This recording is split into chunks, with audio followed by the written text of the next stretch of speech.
ঢাকা মেডিকেলে আজকে এসেছি আমাদের জুলাই গণ অভ্যুত্থানের সহযোদ্ধা তরুণ নেতা শরীফ ওসমান হাদী, যিনি ঢাকা ৮ থেকে স্বতন্ত্র এমপি পদপ্রার্থী ছিলেন, যিনি তার নির্বাচনী প্রচারণার সময় গুলিবিদ্ধ হয়েছেন সন্ত্রাসীদের দ্বারা, আততায়ীদের দ্বারা।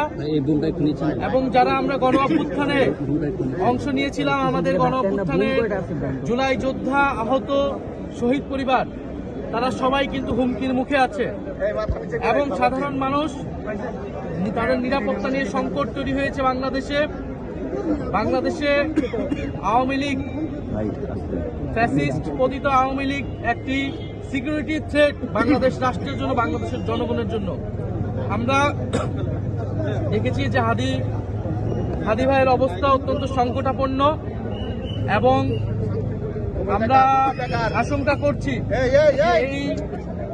এই ঘটনার পিছে বড় কোনো ষড়যন্ত্র আছে। কারণ গত কয়েকদিন ধরেই এটা কোনো বিচ্ছিন্ন ঘটনা হিসেবে আমাদের কাছে মনে হচ্ছে না।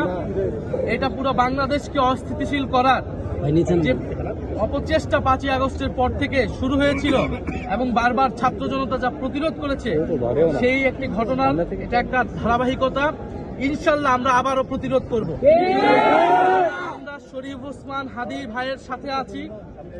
উনার যে জুলাইয়ের স্পিরিট, আমাদের সেই স্পিরিট আমরা প্রত্যেকে ধারণ করি। আমাদের দল মত ভিন্ন হতে পারে, আমাদের ব্যানার ভিন্ন হতে পারে, কিন্তু জুলাইয়ের প্রশ্নে, বাংলাদেশের প্রশ্নে আমরা ঐক্যবদ্ধ। আমরা জুলাই বিপ্লবীদের প্রতি আহ্বান জানাই, আমরা ফ্যাসিবাদ বিরোধী সকল রাজনীতির পক্ষের প্রতি আহ্বান জানাই, ঐক্যবদ্ধ হন। আমরা ঐক্যের ডাক দিচ্ছি, আহ্বান জানাচ্ছি। এবং এই ষড়যন্ত্রের পিছে, এই হামলার পিছে, এই গুলির পিছে যারা দোষী, তাদেরকে অবশ্যই আগামী 24 ঘন্টার মধ্যে তাদেরকে গ্রেফতার করতে হবে। উপদেষ্টাকে গ্রেফতার করতে হবে, নির্বাচন কমিশনকে তার জবাব দিতে হবে, বাংলাদেশের প্রতিটি নাগরিকদের এবং জুলাই যোদ্ধাদের নিরাপত্তা নিশ্চিত করতে হবে। আমরা আজকে রাত থেকে মাঠে থাকবো, এবং যেখানে আমরা ফ্যাসিবাদীদের ষড়যন্ত্র দেখবো, আমরা সেটা প্রতিহত করব।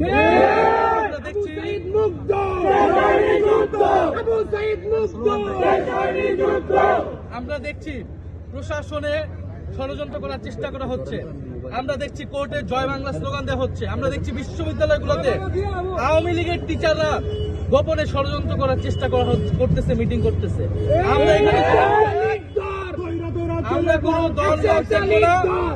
জুলাইয়ের প্রশ্নে আমরা ঐক্যবদ্ধ, এবং নির্বাচনকে বানচাল করার, বাংলাদেশকে অস্থিতিশীল করার ষড়যন্ত্রে যারাই লিপ্ত থাকবে তাদের কঠোর বিচারের আওতায় আমরা তার শরীফ ওসমান হাদীর সুস্থতা কামনা করি, আল্লাহর কাছে দোয়া করি।